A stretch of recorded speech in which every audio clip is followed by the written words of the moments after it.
What's going on YouTube? It's Jason, and today I wanted to discuss James Smith's new video, This is Why You Don't Have a Six-Pack. Now before I go into the video, I just want to say I have the utmost respect for James Smith as a no-nonsense, evidence-based PT. Believe it or not, this is very rare to find in our industry, so I love his content and agree with a lot of what he says. But in this video, James made the mistake that so many people make and tarred everybody with a six-pack with the same brush. Essentially making the assumption that they're bodybuilders, they don't enjoy their lives, and they take extreme methods to get their physique and maintain it. And don't get me wrong, there are those people out there, but there are a large group of normal, everyday people with healthy habits and behaviors who maintain a lean physique. And that's the group I want to acknowledge in this video. Without further ado, let's get into it.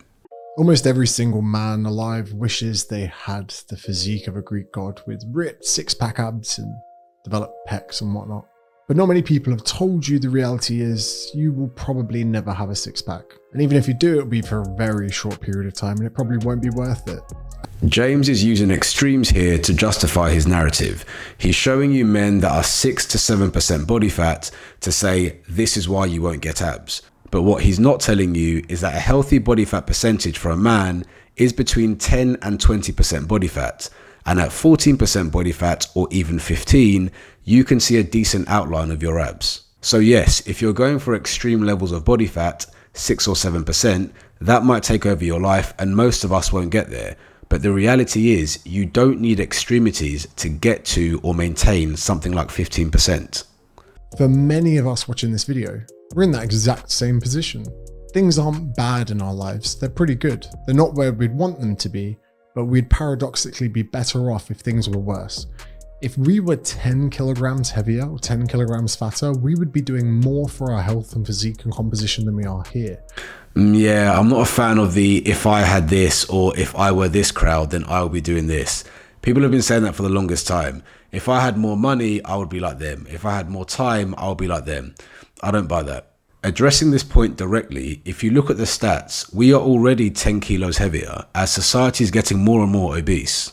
So if we were to take this argument that being more overweight would invoke this response, then why are people not doing anything about it? It's not that simple. And then I realized my physique and probably my work life are probably a bit closer together than I'd imagine. I'm willing to work for 4 or 5 hours a day really hard, but not really anymore. And I suppose I've probably done the maths in this respect. This is the only way I can explain it. If I was to double the amount I worked and double the amount of money I'd made, or even tripled it in that time, would my life change? Yeah, my house would be a bit bigger. You know, I'd probably go from business class to first class on a plane, but either way, I'm still laying down. I've still got to sit in the airport for 2 hours beforehand. All that extra effort for not that much change in my lifestyle. Does that make sense? All that extra effort for not that much change in lifestyle. Now for someone like James, I completely agree. James is already a healthy body fat, so him getting a healthier body fat won't make that much of a difference. But I don't want us to be deluded. The vast majority of people that follow James Smith, if they're anything else like those who follow personal trainers, are people who are probably struggling with their weight. So if I were to take someone struggling with their weight to a place of relative leanness, there would be a night and day difference in their lifestyle. In their mood, in their energy levels, in their self-esteem, their confidence, being able to wear what they want, how they carry themselves, it would literally be a night and day difference. So for people like James, I agree, but for those who are consuming his content, who are more likely than not overweight, I have to disagree with this. So when you start doing the maths of the amount more effort and sacrifice you'd have, you know, less chocolate, less meals, more hunger, more emotional trauma from going to the fridge and realizing you're not allowed to eat food. For what? The leanness to have a six-pack and show it off. Less chocolate, more emotional trauma, living your life. Again, my issue with these sentiments is that they don't come from a neutral position. To explain what I mean, I'm going to use this scale.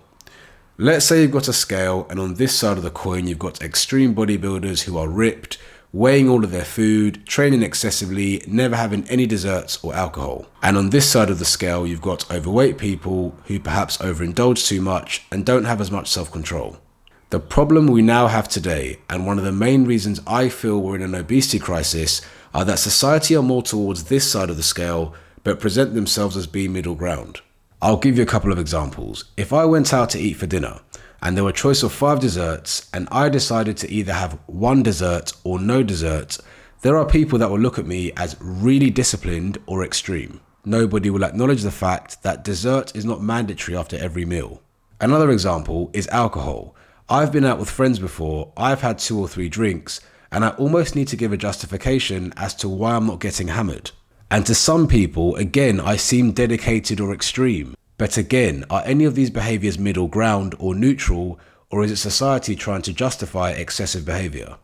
And the harsh reality that I came to realize is that giving up 80% of things that make me happy on a weekly basis for an 8 kilogram change in body weight just isn't a good deal. And this is my point of this entire video. This video is not meant to be a plug for people to get abs, but rather it's to say this rhetoric that you either need to choose a lean lifestyle or be able to let your hair down and enjoy yourself is not an either or, and it can be a both with the right habits and behaviors. So in my opinion, going back to my scale, I don't believe the bodybuilder or average Joe that overindulges has a healthy relationship with food. Both are extreme sides of the scale. There are people in the middle who have a lean physique and a healthy body fat who may be able to see their abs. Their fat loss is organic, they're not taking extreme methods to get their body and maintain it. They leverage behaviors like living an active lifestyle, applying portion control, and not emotional eating. By emotional eating, I mean for eating for reasons other than hunger, like boredom or tiredness. If you leverage these behaviors and can manage your stress levels, you will achieve organic fat loss, and eventually you may be able to see your abs. But if you blindly follow the norms and beliefs of society on this side of the scale, it's going to feel like an uphill struggle. So a lot of the effort people are speaking about when it comes to getting lean and staying lean is mainly because of their mindset and the things they call normal. So that's it. Just to be clear, this video isn't a plug for everybody to have abs. Quite the opposite, do with your body whatever you want. But I wanted to present a balanced view that it doesn't need to be an either or, leanness or enjoying yourself if you develop these behaviors. With the current obesity crisis, I do believe that everybody could benefit from being a healthy body fat. And in that category of healthy body fats, there are people with abs who have good mental health and a healthy relationship with food.